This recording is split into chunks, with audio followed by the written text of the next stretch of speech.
Assalamualaikum warahmatullahi wabarakatuh.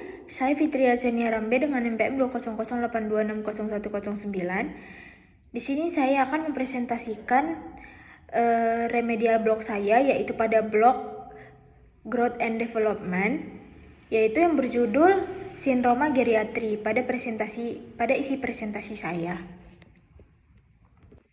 Nah, jadi pada yang pertama, di mana di definisinya itu sindroma geriatri itu merupakan berbagai gejala dari masalah kesehatan yang sering terjadi pada orang lanjut usia atau lansia akibat proses penuaan. Bila tidak ditangani dengan baik, sindrom ini bisa menyebabkan kualitas hidup lansia menurun.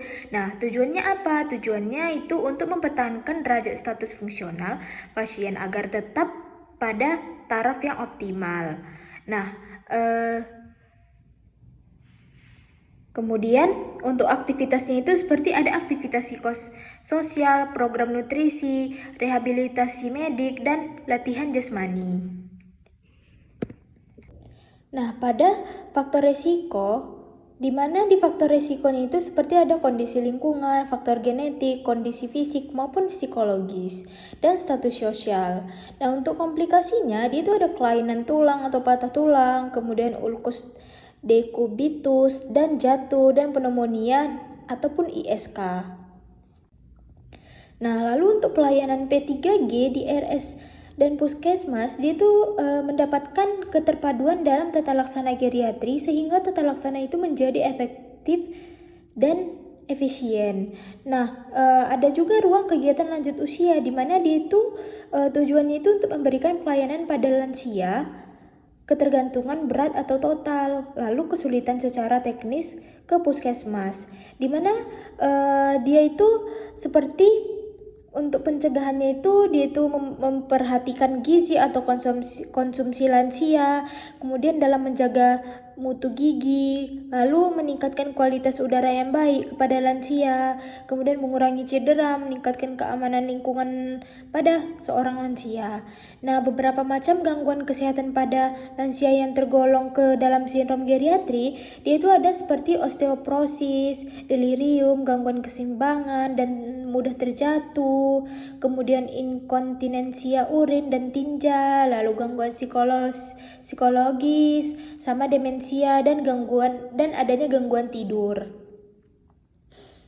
Nah, untuk epidemiologinya, di mana di epidemiologinya itu jumlah penduduk usia lanjut di Indonesia mencapai peringkat 5 besar terbanyak di dunia. Kemudian sekitar 18,1 juta itu pada tahun 2010 dan akan meningkat 2 kali lipat menjadi 36 juta pada tahun 2025. Seperti gitu kalau kata epidemiologi WHO. Nah, yang dimana untuk penata laksanaannya itu bisa kita pemberian asupan diet protein, vitamin C, D ataupun E, dan mineral yang cukup. Pengaturan olahraga secara atur seperti fungsi kognitif, berjalan, dan pengaturan keseimbangan.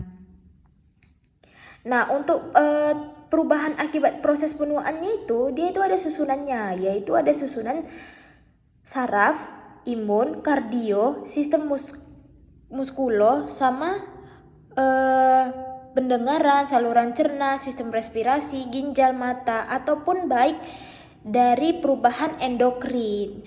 Nah, kalau untuk di susunan saraf, dia itu seperti berkurangnya rapid, kemudian bertambahnya waktu respon motorik, lalu melambatnya psikomotor, berkurangnya atau kemampuannya itu berkurangnya belajar, dan kurangnya itu jam tidur. Kalau di sistem imun dia itu berkurangnya aktivitas sel T.